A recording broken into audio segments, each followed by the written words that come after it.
Samuel Retière, adhérent de la CUMA des volontaires. Nous sommes ici dans une CUMA située à Petit-Meur, à 25 km au nord de Nantes. Une CUMA assez dynamique, d'une trentaine d'adhérents, en zone polyculture élevage. Nous avons toute une panoplie de matériel, du travail du sol, semis jusqu'à la récolte.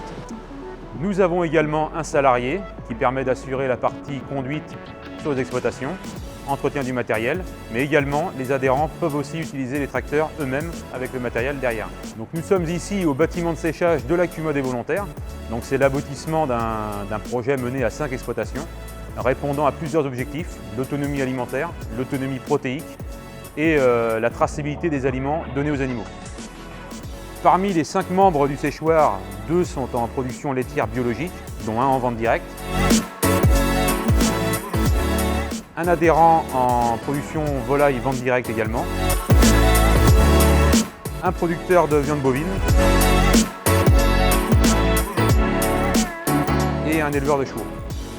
Particularité de notre séchoir est la capacité de pouvoir sécher du foin et aussi des céréales. Le gros intérêt que nous avons pour sécher du foin ici, c'est de valoriser au mieux la légumineuse et d'en tirer un meilleur parti et un meilleur profit pour la production de nos animaux. Pour le foin, les chantiers se divisent en plusieurs étapes. La fauche, suivie d'un fanage, comme un foin traditionnel.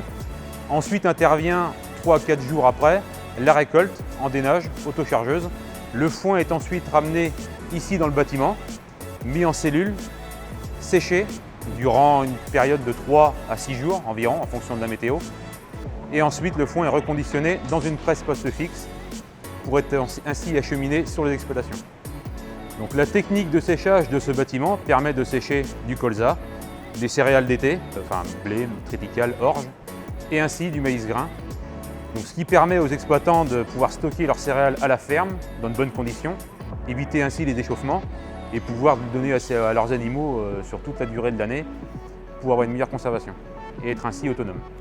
Le bâtiment est conçu de façon à pouvoir sécher différents produits séparément.